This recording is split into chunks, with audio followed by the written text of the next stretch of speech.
नंतर एक breaking news अशी आहे की बदलापूर लैंगिक अत्याचार घटना आणि आरोपीचा मृत्यू या प्रकरणामध्ये नवीन ट्विस्ट समोर येतोय। बघा, त्या शाळेतील त्या पीडित मुलीच्या आईची हायकोर्टात धाव तिने घेतलेली आहे। आरोपीचा मृत्यू हे धक्कादायक असल्याचं तिने म्हटलेलं आहे। जिवंत असता तर त्याची अनेक कुकर्म उघडकीस आली असती। पोलिसांनी हलगर्जीपणा केला का? घटना खरोखर कशी घडली? या हत्या प्रकरणाची चौकशी न्यायाधीशांनी स्वतः मॉनिटर करावी अशी मागणी तिने केली। या याचिकेत तिने तशी मागणी केली आणि याचिका उद्या दाखल होणारे पीडित चिमुरडीच्या आईच्या वतीनं ॲडव्होकेट असीम सरोदे ही याचिका दाखल करताय। अधिक तपशील आपण जाणून घेणार आहोत। आमचे प्रतिनिधी प्रशांत बागा एक क्षणाला आपल्या बरोबर आहेत। प्रशांत, काय माहिती? विशाल, खरं तर या घटनेनंतर मुंबई उच्च न्यायालयामध्ये वेगवेगळ्या याचिका दाखल व्हायला सुरुवात झाली। आपल्याला माहिती आहे की सकाळीच एक याचिका दाखल झालेली आहे या घटनाक्रमामध्ये। अर्थातच ते शाळेच्या संचालकांच्या विरुद्ध या याचिकेत आरोप करण्यात आलेले। अर्थात हायकोर्टात लवकर सुनावणी अपेक्षित आहे।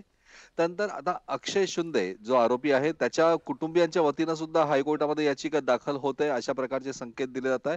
आता त्याचबरोबर ज्या पीडित चिमुरडी आहे तिच्या आईनं सुद्धा या हत्येवर प्रश्नचिन्ह उपस्थित केलेलं आहे की जर तो आरोपी जिवंत असता तर अनेक त्याची कुकर्म उघडकीस आली असती आणि अर्थातच त्याची मृत्यू जो झालाय, ही जी घटना घडली आहे ही खरोखर संशयास्पद आहे का? पोलिसांनी खरोखर हलगर्जीपणा केला का? अशा प्रकारचे अनेक प्रश्न उपस्थित करत उच्च न्यायालयाने स्वतः या पूर्ण चौकशीला मॉनिटर करावं ही मागणी केलेली आहे। अर्थातच पोलिसांवरच विश्वास नाही का, हा एक प्रश्न सुद्धा यातनं उपस्थित होतो।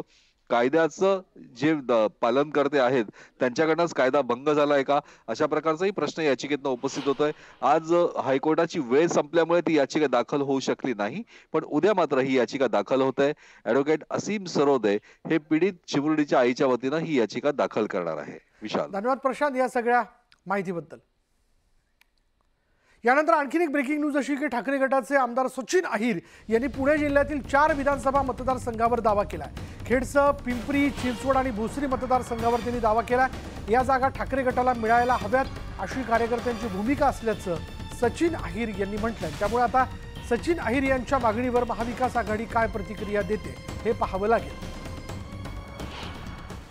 पिंपरी चिंचवड या तिन्ही ठिकाणी दावा आमचा आहे, पण जशी अंतिम चर्चा ज्यावेळी होईल तेव्हा भोसरीची जागा पण का मिळावी हा विश्लेषण पण आम्ही आमच्या पक्ष नेतृत्वाकडे देण्याचं काम केलेलं आहे। आणि मी असेन, आदित्यजी असतील, आम्ही दोघांशी चर्चा ज्यावेळी आमची झाली त्यावेळी संजय राऊतजींना पण जे प्रतिनिधित्व करत असताना बसतात, मी स्वतः पण त्याच्यामध्ये पुढे बसणार आहेत आणि त्यातून मार्ग काढण्याची भूमिका आमची राहील।